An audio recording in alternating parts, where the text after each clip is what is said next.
ಇದೆ, 7:30 ಆಗಿದೆ. ಈಗ ಮದುವೆಗೆ ಹೋಗಬೇಕು ಫ್ರೆಂಡ್ಸ್, ನನ್ನ BEd ಫ್ರೆಂಡ್ ಮದುವೆ. ಸೊ ಏನು ಇವಾಗ ನಿಮ್ಮ ಫ್ರೆಂಡ್ ಮದುವೆನಾ ಅಂತ ಅನ್ಕೋಬೇಡಿ, ಅವರೆಲ್ಲ ನನಗಿಂತ 5-6 ಇಯರ್ಸ್ ಚಿಕ್ಕವರು. ನಾನು ಮದುವೆ ಆದಮೇಲೆ BEd ಮಾಡಿದ್ದು, BEd ಮಾಡಿಸಿದ್ದು ಅಪ್ಪಾಜಿನೇ.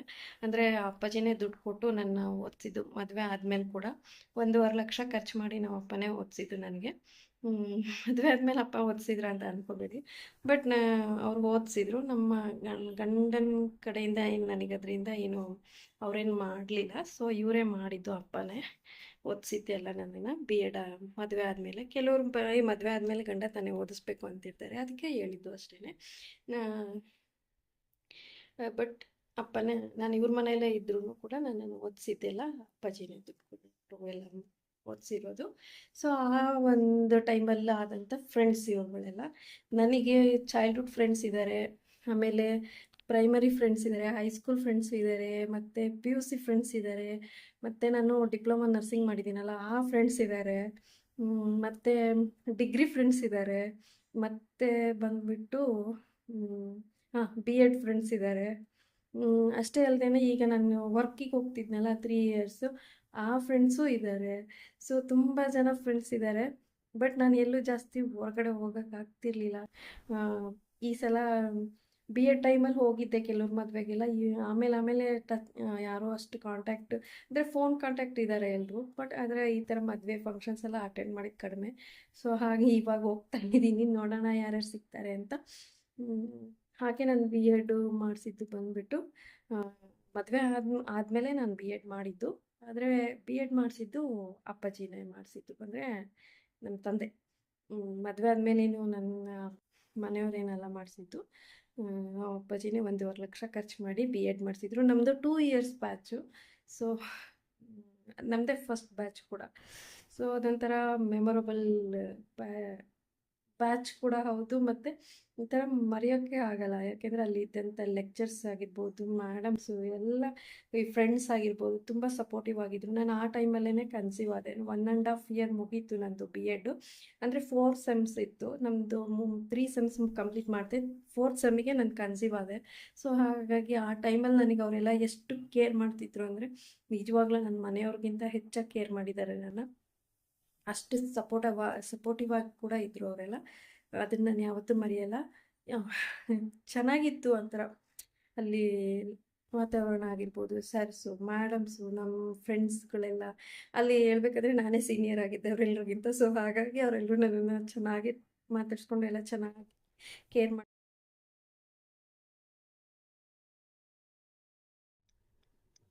ಫ್ರೆಂಡ್ಸ್ ಮದುವೆಗೆ ಹೋಗ್ತಾ ಇದ್ದೀವಿ. ನೋಡಿ ಈ ಥರ ಸಿಂಪಲಾಗಿ ರೆಡಿ ಆಗಿದ್ದೀನಿ. ಒಡವೆ ಗಿಡವೆ ಏನೂ ಹಾಕ್ಕೊಂಡಿಲ್ಲ, ಫ್ರೆಂಡ್ ಮದುವೆ ಅಲ್ಲ, ಸ್ವಲ್ಪ ಸಿಂಪಲ್ಲಾಗಿ ಹೋಗೋಣ ಅಂತ. ಇದು ಆರ್ಟಿಫಿಷಿಯಲ್ ಜ್ಯುವೆಲರಿ, ಈ ರೀತಿ ರೆಡಿ ಆಗಿದ್ದೀನಿ. ಮತ್ತೆ ಸಿಗೋಣ. ನೋಡಿ ಫ್ರೆಂಡ್ಸ್, ನಮ್ಮ ದಾವಣಗೆರೆಯಲ್ಲಿ ತುಂಬ ಮಳೆ ಆಗ್ತಿದೆ, ಜನ ಅದರಲ್ಲೂ ಅಡ್ಡಾಡ್ತಿದ್ದಾರೆ.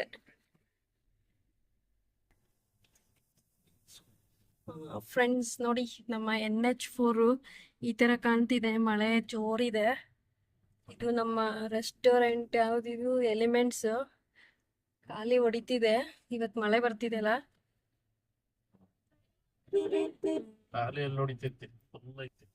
ಫುಲ್ ಇದೆನಾ? ಸಾರಿ, ಫುಲ್ ಇದೆ. ಚೌಟ್ರಿಗೆ ಬಂದ್ವಿ ಫ್ರೆಂಡ್ಸ್, ಇದೇ ಚೌಟ್ರಿ. ಹೆಸರು ಜಯದೇವಪ್ಪ ಕಲ್ಯಾಣ ಮಂಟಪ ಅಂತ. ಈ ತರ ಇದೆ ನೋಡಿ, ಹುಡುಗ ಹುಡುಗಿ ಫೋಟೋಸ್ ಹಾಕಿದ್ದಾರೆ, ಪ್ರೀ ವೆಡ್ಡಿಂಗ್ ಶೂಟ್ ಒಳಗಡೆ ಚೆನ್ನಾಗಿ ಮಾಡಿದ್ದಾರೆ, ಸಖತ್ತಾಗಿದೆ. ಒಳಗಡೆ ಪಾರ್ಕಿಂಗ್ ಇಲ್ಲ ಸರ್. ಲೋಬಿ ಮಕ್ಕಳು ಮರೆ ಯಾವನು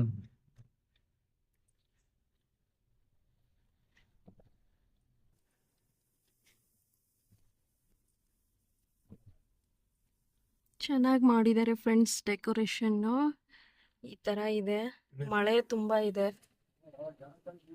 ಈ ತರ ಎಂಟ್ರೆನ್ಸ್ ಇದೆ ಫ್ರೆಂಡ್ಸ್, ತುಂಬಾ ಚೆನ್ನಾಗಿ ಟ್ರೆಡಿಷನಲ್ ಆಗಿ ರೆಡಿ ಆಗಿದ್ದಾರೆ. ಇದೆ ಫೋಟೋ.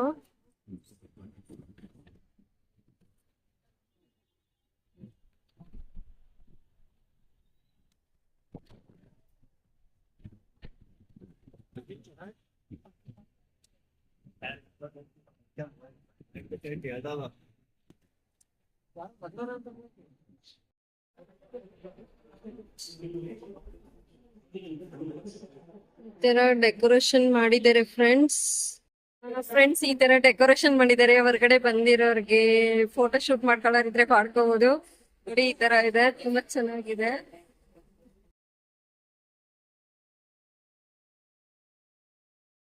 ತಗೋಣ ಅನ್ಕೊಂಡ್ವಿ, ಬಟ್ ವಿಡಿಯೋ ಮಾಡ್ಕೊತಾ ಇದ್ದೀನಿ.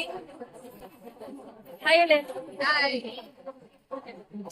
ಇನ್ನು ಬರೋರು ಇದ್ದಾರೆ. ಸದ್ಯಕ್ಕೆ ಬಂದಿರೋದು ನಮ್ ರಿಲೇಷನ್ಸ್ ಎಲ್ಲ ಸಿಕ್ಕಿದ್ರು. ಈಗ ಸದ್ಯಕ್ಕೆ ನಾನು ನನ್ನ ಫ್ರೆಂಡ್ ಇದ್ದೀವಿ. ಇನ್ನು ಬರೋರು ಇದ್ದಾರೆ. ಆಮೇಲೆ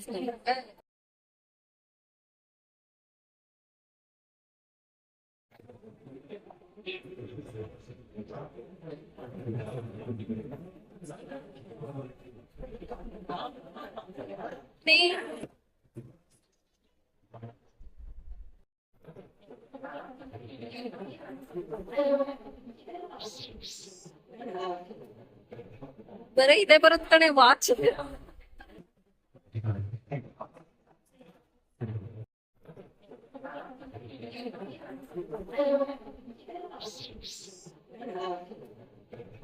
ಬರೀ ಇದೇ ಬರುತ್ತೆ ಕಣೆ, ವಾಚ್.